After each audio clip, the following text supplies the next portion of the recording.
안녕하세요. EBS 초저출생 특집. 단 30분 동안 초저출생 사회의 리얼한 이야기를 들어보는 시간 진행을 맡은 김수민입니다. 반갑습니다. 네, 이번 편에서는 일하는 부모들의 리얼한 목소리를 좀 들어보려고 하는데요. 오늘 이 자리에 6분의 부모님들이 함께하고 계십니다. 네, 자기소개 부탁드립니다. 안녕하세요. 저는 2년간의 육아휴직을 마치고 지난달에 복귀한 13살, 10살, 8살 아이와 함께 커가는 아빠 함정규입니다. 네, 저는 이 함정규 씨의 아내이고 남편의 육아휴직 덕분에 일을 할 수 있게 된 직장을 다니고 있는 주은주입니다. 네, 안녕하세요. 저는 3살, 1살 남매를 키우고 있고요. 노무사로 일하고 있는 이상훈이라고 합니다. 저도 같은 아이들을 키우고 있고요. 저도 같은 일을 하고 있는 이진아라고 합니다. 안녕하세요. 저는 인천에서 식당을 운영하고 있는 자영업자고요. 이제 5살 딸 쌍둥이가 있고 이제 막내로 3살 아들을 둔 아이 아빠 이영식이라고 합니다. 네, 안녕하세요. 저는 프리랜서로 개발자 일을 하고 있고요. 지금 4살의 아이를 주 양육자로서 키우고 있습니다. 네, 반갑습니다. 네, 저도 지금 이제 막 7개월 된 아들을 키우고 있는 초보 엄마로서 오늘 좀 많이 배우고 가도록 하겠습니다. 오늘 저희가 모여서 일과 양육을 함께하기 위한 사회는 어떤 것이 필요한지 좀 깊이 있는 이야기를 좀 나눠보려고 합니다. 깊이 있는 이야기로 들어가기 전에 좀 가볍게 몸풀기로 OX 퀴즈를 해보려고 하는데요. 제가 질문을 드리고 하나, 둘, 셋 말씀드리면 OX, 둘 중 하나 결정해 주시면 되겠습니다. 첫 번째 질문입니다. 솔직히 내가 배우자보다 더 육아의 달인이다. 하나, 둘, 셋! 오, 지금 육아 부심이 있으신 분들은 놀랍게도 모두 아버님들이십니다. 지금 오를 드신 아버님들부터 좀 말씀 들어볼게요. 보통 육아는 제가 더 많이 하고요. 와이프가 제가 뭐 설거지 하려고 하면은 애들 보라고. 그리고 보통 제가 아이들 데리고 나가서 놀거나 뭐 이렇게 여행을 가거나 보통 다 제가 전담하거든요. 오, 아내분도 인정하시나요? 저는 살림을 위주로 하는 게 더 마음이 편하고 남편 애들이랑 놀아주는 건 정말 탁월하게 잘하고 있어서 그냥 믿고 맡기는 편입니다. 오, 멋진 아버지시네요. 어쩔 수 없이 하는 거예요. 네, 좋습니다. 좀 다른 멋진 아버지 이야기 들어볼게요. 기본적으로 체력이 제가 좀 더 좋으니까 제가 더 아이랑 어울리는 일들을 많이 하는 것 같아요. 앉는 것도 그렇고. 그래서 제가 더 아이랑 친하게 지내다 보니까 제가 육아를 더 많이 한다. 아이랑 더 친하다 이거 좀 위험한 발언 아닌가요? 네, 사실인 것 같아요. 그래서 저보다 훨씬 더 아빠를 더 많이 찾고 있습니다. 오, 네. 여기 부부가 지금 의견이 일치하고 아버님들께서 더 아이를 잘 보신다고. 좀 눈치 봤어요, 뭐드나. 아, 눈치 보셨어요? 혼자 나오길 잘했다. 마음이 편안하네요.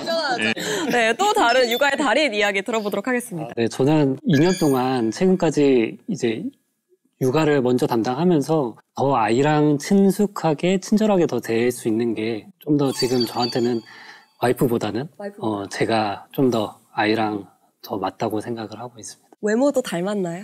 네, 많이 닮았습니다. 네. 너무 기억했습니다. 네, 홀로 오신 영식님. 자영업을 하다 보니까 아이들이랑 어울릴 수 있는 시간이 많이 없어요. 주로 육아는 저희 와이프가 하고 있고 주말에 이제 가끔 이제 제가 시간이 날 때 그때를 최대한 놀아주기는 하는데 아무래도 육아는 와이프가 전담을 많이 하는 것 같습니다. 아, 네. 두 번째 질문 넘어가 보도록 하겠습니다. 아이들이 나와 있는 시간을 더 좋아한다. 하나, 둘, 셋. 지금 상반된 결과가 나왔어요. 이거 어떻게 된 거죠? 요새 제가 육아를 하다 보니까 또 아이들이 다 초등학생이거든요. 그러니까 계속 놀게만 할 수는 없거든요. 어느 정도 학습을 시켜야 되는데 제가 학습을 시키다 보니까 와이프랑 사이가 있어요. 와이프는 틀리면 풀어주고 넘어가거든요. 그래서 저는 다시 풀어오라고 해서 맞을 때까지 풀어오고 만약에 2번 이상 틀리게 되면 똑같은 문제를 또 내줘요. 애들이 저랑 공부하는 걸 싫어하거든요. 그러니까 저는 생각했죠. 엄마랑 있는 게 더 좋을 수도 있겠다. 공부나 뭐 이런 면에서. 물론 노는 거는 보통 엄마보다 저를 더 좋아하지만 하루 종일 놀 수는 없잖아요.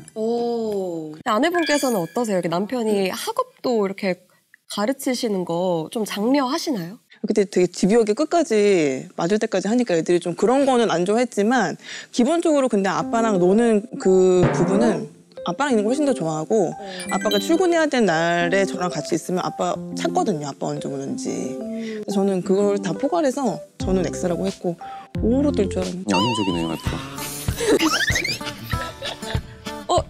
이 부부의 이야기도 좀 들어볼까요? 근데 저희는 아직 아이들이 너무 어려서 사실은 첫째가 돌이 된 순간부터 임산부고 출산하고 나서도 또 이제 둘째를 주로 케어하다 보니까 사실은 첫애를 제가 더 많이 보다 보니까 이제 저랑 노는 걸 좋아하는 거지. 정확하게 영상 찾아봤는데 7개월 때부터 아빠 찾던데요. 그러니까 뭔가 아빠가 더 약간 다정한 말투를 가지고 있고 제가 막 야근하고 왔는데 아기가 너무 보고 싶어서 재우는 걸, 자고 있는 걸 막 깨웠어요. 그랬더니 왜 다른 집에서 남편들이 하는 미운 짓을 하냐고. 술 먹고 와서 깨우는 거 되게 싫어하잖아요. 재우기가 얼마나 힘든데, 그쵸? 진짜 아빠 보는 줄 알았어요. 나의 아버지? 나의 아버지. 좋습니다. 우리 개발자. 네, 저 같은 경우는 이제 아기가 물놀이를 한다 그러면 같이 이렇게 꾸리는 행동을 하는데 나는 아이의 관점과 같은 관점으로 놀아주고 있다. 네네네. 굉장한 육아 팁이네요. 엄마들은 이해를 못해요. 제가 한 번은 화장실에다가 애들한테 물감으로 그림을 그리라고 한 적이 있어요. 네네. 근데 안 지워지는 거예요. 그건 좀 문제가 있잖아요. 그러니까 마르잖아요. 처음에는 지우면 되는데 마르니까 안 지워지는 거예요. 와이프가 거의 멘탈이 나가가지고. 근데 엄마라고 해서 허용적인 육아를 안 하고 싶은 건 아닌데 뒤처리를 하는 거는 다 이제 막 외가 해야 되는 것들이 있으면 나라고 왜 물감을 막 이렇게 바닥에 막 바르고 막 미역을 막 주고 밀가루를 막 주고 하고 싶지만 그걸 오롯이 다 내가 채워야 되는 거잖아요. 제가 했어요. 제가 한번 미역 뿌려준 적이 있거든요. 한 봉지 뿌렸는데 이게 불어가지고 덥더라고요, 이게 욕조를. 오늘 이 자리에 몸놀이 전문가들 굉장히 많이 계십니다. 네, OX 퀴즈는 이렇게 마무리하도록 하고요. 이번에는 대망의 밸런스 게임을 해보도록 하겠습니다. 제가 질문을 하나 드리면 밸런스 게임 팻말을 들어주시면 되겠습니다. 질문은요, 좀 극단적입니다.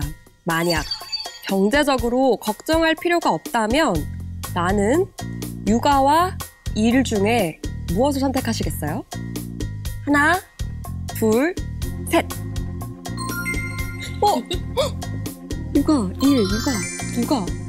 아이러니하게도 지금 어머님들이 일에 대한 욕심을 가지고 계십니다. 일을 선택하신 분 이야기 좀 들어볼게요. 그러니까 일이 단순히 저한테는 돈을 버는 수단이 아니고 저를 좀 확인할 수 있는 그런 통로인 것 같아서 경제적인 여유가 있다고 해도 그냥 무조건 집에서 육아만 하겠다 보면 좀 무료한 시간이 있을 것 같기도 해요. 일을 통해서 좀 제 그 자아 개발 뭐 이런 거를 좀 하고 싶은 생각이 있습니다. 저는 이제 육아하면서 너무 많은 저의 삶의 시간들을 지금 아이에게 쓰고 있잖아요. 근데 제 모든 거를 육아에 쏟아내고 있으면 그 아이들이 이제 자기 삶 살겠다고 했을 때 네가 내 삶에 얼마나 많은 시간을 가져갔는데 너 나한테 그렇게 얘기해? 막 약간 이런 마음이 남을 것 같은 거예요. 그래서 그런 측면에서도 저는 좀 제 영역, 저의 일 이런 것들을 좀 놓지 않고 있고 싶다라는 생각이 있어요. 네. 근데 아빠들은 모두 놀랍게도 대한민국의 아빠들이 이렇게 육아를 원하는지 몰랐습니다. 육아를 선택하게 되신 이유를 좀 들어볼까요? 네. 저 같은 경우는 이제 자영업을 하는 것도 솔직히 이제 경제적인 이유 때문에 하는 거기 때문에 경제적인 여유가 있으면 저는 육아를 할 것 같고요.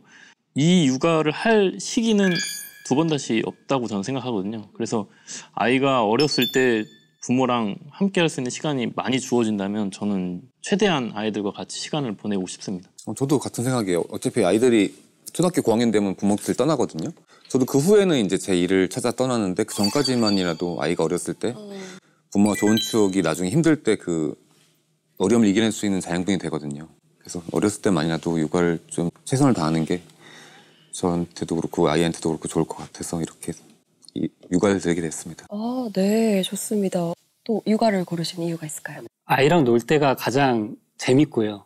그다음에 아이가 순수하게 말을 하는 그 한마디 한마디가 저한테는 되게 재미난 추억으로 많이 남고 있는데요. 일을 했을 때에 느낄 수 있는 그런 부분하고는 차원이 좀 다른 부분의 영역인 것 같아서 경제적인 부분이 괜찮다면 육아를 선택하고자 합니다. 극단적인 예시기는 했지만요. 이 밸런스 게임을 통해서 일과 가정 그 무엇도 하나만 쉽게 결정할 수는 없다. 하나만 고르긴 참 어렵다. 이런 생각이 듭니다. 그럼 이제 더 본격적으로 2023년을 살아가고 있는 우리 부모들의 목소리를 좀 들어보면서 우리 사회를 진단해보면 좋겠다는 생각이 듭니다. 아이를 양육하는 데 있어서 가장 필요한 것이 비용 또 시간입니다. 이 두 가지 모두가 중요하지만요. 이번에는 시간을 한번 좀 들여다보려고 해요. 아이를 키우는 워킹맘, 워킹데디들의 하루 일과는 어떤지 좀 살펴보도록 하겠는데요. 지금 나눠드린 칠판에 동그라미를 그리셔서 초등학교 방학 일과표처럼 일과를 좀 그려주세요. 기준은 가장 바쁜 날 기준으로 그려주시면 됩니다.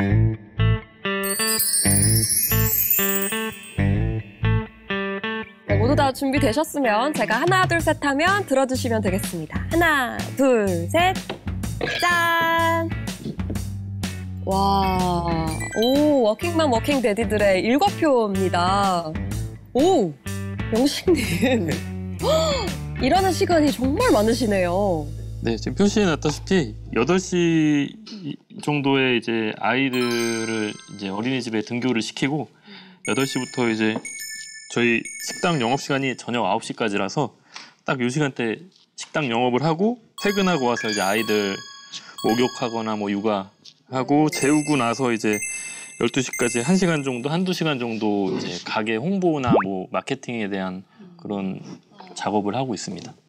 새벽에도 일을 하시는 거예요? 네, 저는 프리랜서 개발자로 일을 하다 보니까 낼 수 있는 시간이 사실 아기를 재우고 난 뒤에 시작이 돼요. 그래서 저 같은 경우는 아기가 자는 시간이 12시쯤부터 이제 사무실에 들어가서 새벽 4시까지 일을 하고 있고요. 4시에서 3시간 동안 잠을 자고 7시에 다시 이제 아기랑 와이프 이제 등원 준비랑 출근 준비를 같이 하고 있습니다. 그래서 9시부터 또 18시까지는 또 정규 시간이기 때문에 일을 같이 또 하고 이제 아기가 6시에 하원을 해요. 그래서 그때부터 또 밤 12시까지 쭉 와이프가 중간에 언제 올지를 사실 잘 모르기 때문에 거의 12시까지는 제가 쭉 한다고 보시면 될 것 같아요. 아, 네. 새벽 시간에도 일을 하시는군요.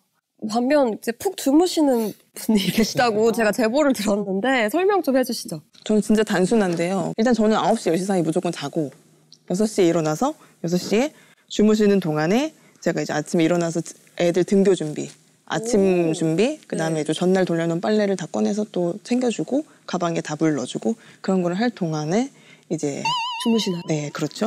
제가 이제 7시 반에 출근을 해야 되거든요. 7시 반에 출근을 해서 여기까지 4시 반까지 또 출근을 해 있고 오자마자 이제 막내를 픽업해서 그때부터 또 이제 저녁과 뭐 이제 애들 돌봐주는 것과 설거지하고 빨래하고 또 뭐 하다 보면 한 8시 반쯤 되면 그때 거의 이제 애들은 저희도 다 일찍 깨우는 편이어가지고 9시에서 9시 반 사이에 다 자거든요. 눈에 띄는 점이 지금 가사노동도 일로 빨간색 칠해주셨어요. 네, 그렇습니다. 이 부분은 신기하게도 일에 대한 일과표가 거의 비슷한 것 같아요. 설명 좀 해주시죠. 9시에 아이 등원시키고서는 일을 시작하는 거고 아이 데리고 오면서 이제 다시 육아랑 집안일을 하는 거고 예전에는 아이를 재우고 나서 일을 했는데 그러고 나니까 애가 안 자거나 깊이 못 자거나 이래가지고 옆에서 아예 그냥 일찍 자고 대신에 이제 새벽에 일어나는 거예요. 근데 이제 그때그때 바쁜 정도에 따라서 일어나는 시간이 좀 달라지는 것 같아요. 네, 지금 부부가 함께 나오신 이 두 가정이 신기하게도 일하는 시간이 거의 같아요. 그리고 이때 아이들 돌봄은 좀 어떻게 해결을 하시나요? 첫째, 둘째는 큰아이들이기 때문에 갔다 와서는 알아서 이제 학원을 가고 할 수 있어서 막내는 학교 돌봄, 그다음에 이제 뭐 피아노 학원 갔다 오는 시간과 제 퇴근 시간 이렇게 좀 스케줄 맞춰놨어요. 키워드자의 여유가 느껴집니다. 네, 여유가 느껴집니다. 광호님은 어떻게 돌봄하세요? 저희는 어린이집이 그나마 있어서 제가 낮에 이렇게 일을 할 수 있는 구조인데요. 사실 어린이집 다니기 전까지는 이 낮에 빨간색이 사실은 없었던 상황입니다. 주변에 뭐 돌봄을 주실 수 있는 분도 없고 만약에 아기가 아플 경우라면은 이 낮은 시간은 아예 육아로 채워진다고 보면 될 것 같아요. 네, 다음 이야기로 좀 넘어가서 육아휴직 얘기를 좀 해보려고 해요.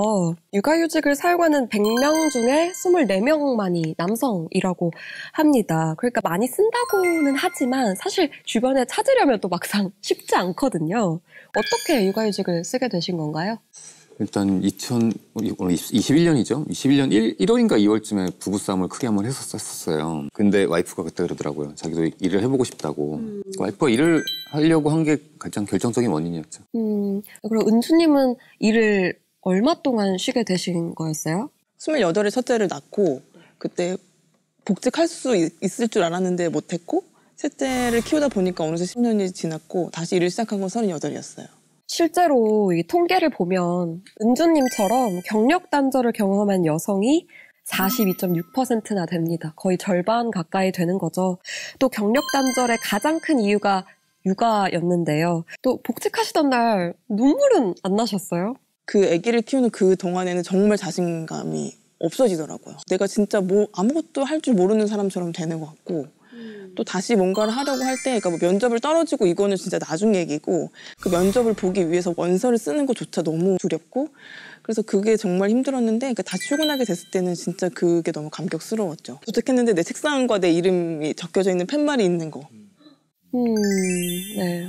뭉클한 이야기입니다. 보고 계신 엄마들 모두 공감하실 것 같아요. 또 역으로 우리 정규님은 육아휴직 기간 어떠셨어요? 그때는 왜 그런지 모르겠는데 저는 육아휴직을 원래 1년 더 연장하려고 생각도 했었고 잘하고 있다고 생각했었는데 그런 게 있는 것 같아요. 내가 2년 동안 뭐 했지? 애들 케어는 했는데 저 스스로 개발한 게 별로 없다고 생각이 들었어요. 그래서 그런 스트레스 때문에 좀 고민을 했던 것 같아요. 그때 좀 아내분의 마음을 이해가 되셨을 것 같아요. 그렇죠. 이게 막상 또 이렇게 듣는 거하고 직접 경험해보는 건 다르기 때문에. 네. 우리나라 육아휴직 제도가 사실 세계 최고 수준이라고 하던데요. 노무사님들이 보시기에 어떠세요?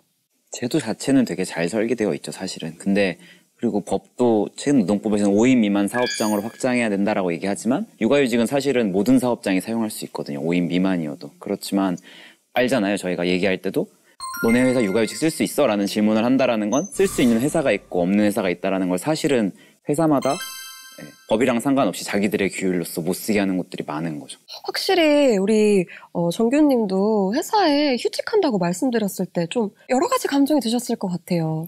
또 어쩔 수 없이 써야 되기 때문에 저는 얘기했는데 저도 한 2, 3일 고민했던 것 같아요. 왜냐하면 육아휴직하게 되면 또 논다는 이미지가 약간 있어요. 네. 아빠들의 육아휴직은 휴가처럼 좀 인식되는 경우가 많은 것 같긴 해요. 그렇죠. 우리나라 육아휴직 잘 운영되고 있다고 생각하세요? 대기업이라든가 공공기관이라든가 정말 왜 거부하거나 그걸 왜 쓰냐 식의 핀잔조차도 쉽게 줄 수 없는 분위기가 만들어져 있는 곳에서는 그래 뭐 그러셔라 이런 분위기가 그나마 조성이 되지만 그렇지 않은 곳에서는 개인의 몫으로 너무 떨어지는 거잖아요. 잘 운영되고 있다라고 했을 때는 아직까지 좀 더 나아갈 부분들이 많은 것 같아요. 네, 육아휴직을 두고 고충을 겪는 부부들 상담을 되게 많이 하신다고 사례를 많이 알고 계시다고 들었는데요. 좀 기억에 남는 사례도 있을까요? 여전히 사실은 남성, 여성 가릴 것 없이 육아휴직 과정에서 힘들었던 일들에 대해서 상담을 하시는 경우들이 많은데요. 남성분들 같은 경우는 이제 워낙 육아휴직에 익숙하지 않은 회사들이 있다 보니까 제정신이냐, 뭐 승진할 생각은 이제 아예 없는 거냐, 막 너 돌아와서 네 자리 있을 줄 아냐, 뭐 이런 식의 반협박에 가까운 얘기들을 듣는 경우들이 왕왕 있고요. 여성분들도 굉장히 많죠. 그래서 여성분이 육아기 근로시간 단축을 쓰겠다고 한 거예요. 그랬더니 팀장이 동료들한테 허락받으라고. 당신 때문에 다른 팀원들이 업무가 가중이 될 테니까 우리 팀 회의 때 당신이 허락을 구하라고. 뭐 이렇게 하기도 하고. 그래서 실제로 육아휴직을 쓴다라는 것이 나의 되게 이기적인 결정으로 쉬러 들어가는 것처럼 그렇게 여전히 조직에서 받아들여지는 경우들이 있는 것 같아요. 네. 사실 이 육아휴직의 혜택을 못 받는 분도 지금 두 분 함께 하고 계시잖아요. 프리랜서이신 분들은 육아휴직의 혜택을 받기가 어려우신데 두 분은 육아휴직 제도에 대해서 어떻게 생각하세요? 뭐 저하고는 전혀 상관없는 얘기처럼 느껴지고요. 그 육아휴직이나 연차 같은 그런 정규직은 그런 부분들이 제공이 되지만은 저 같은 경우는 코로나 시절에도 연차나 이런 것들이 없었고 그래서 아기랑 같이 있으면서 또 집에서 같이 노트북으로 작업을 진행을 했었거든요. 네, 자영업자는 육아휴직은 꿈도 꿀 수도 없는 상황인 것 같고요. 365일 일하는 분들이 많아요. 저 같은 경우도 365일을 일해야 되는데 육아휴직 제도가 없다 보니까 반강제로 이제 가게를 쉬어야 되는 상황이거든요, 지금. 그래서 일주일에 한 번 정도는 쉬고 있어요. 아이를 돌보려면 그 자영업자 입장에서는 그렇게 경제적인 상황도 일부는 포기를 해야 된다. 그런 상황인 것 같습니다. 사실 이렇게 프리랜서로 일하시는 분들 보면 사람들이 오히려 일도 하고 육아도 하기 좋겠다. 이렇게 생각하시는 분들도 많을 것 같아요. 대부분의 자영업자들은 어려운 자영업자들이 많기 때문에 하루 이틀 뭐 쉬는 것도 쉽지가 않거든요.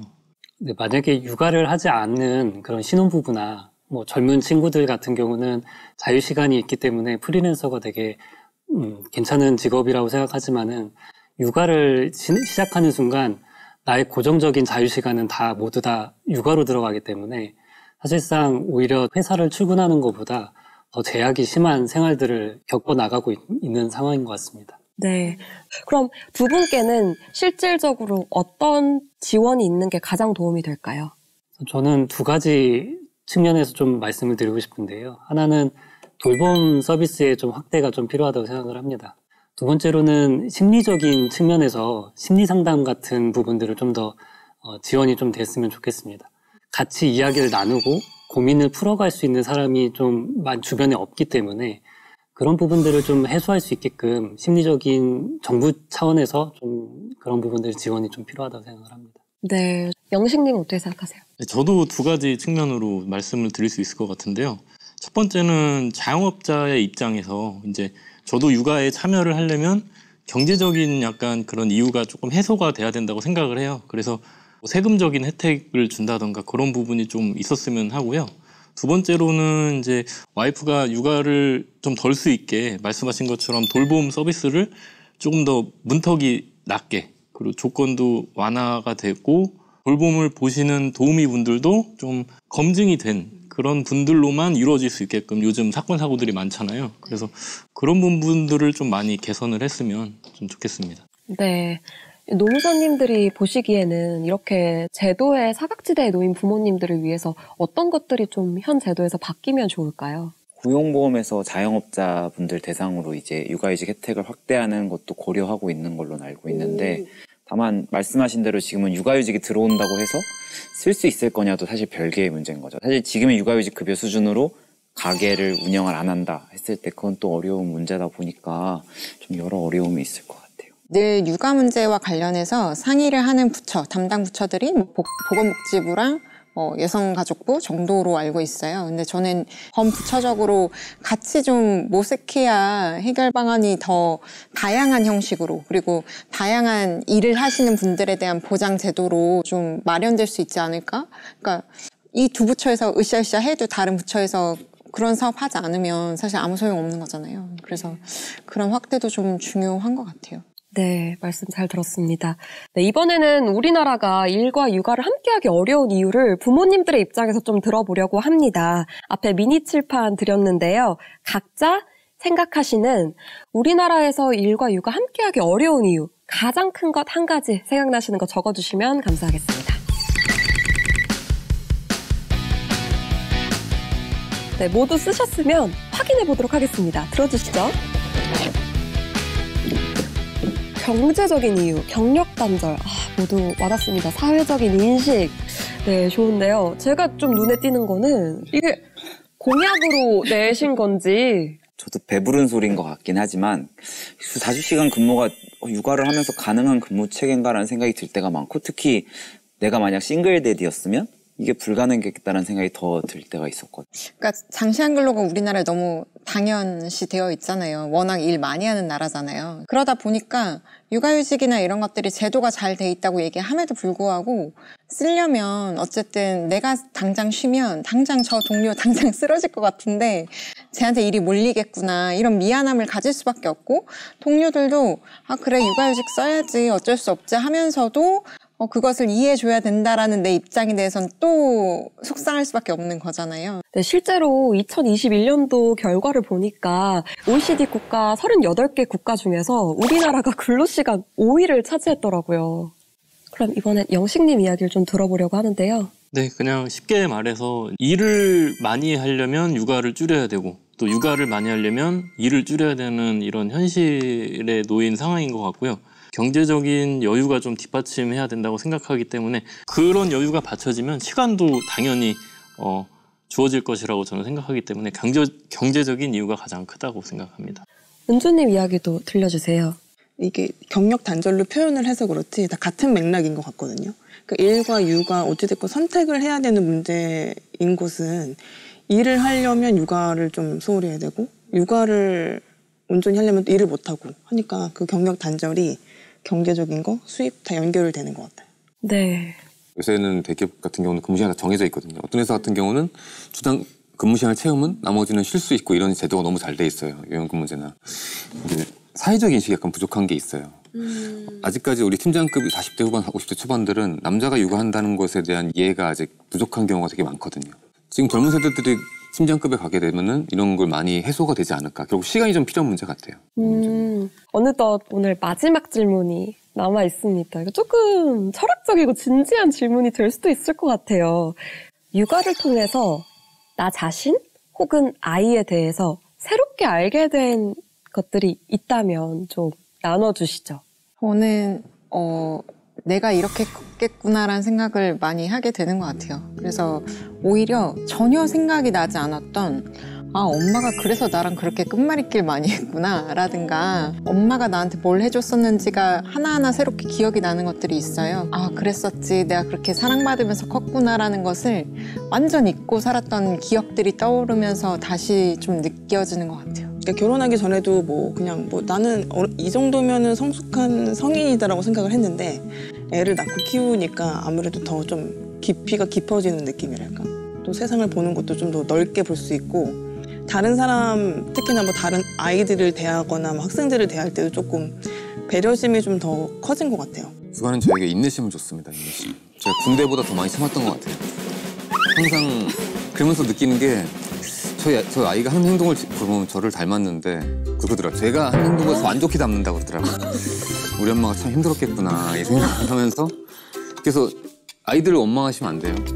엄마는 아빠 닮은 거니까 내가 이랬구나 우리 엄마가 힘들었겠구나 이런 생각을 하면서 좀 참게 되고.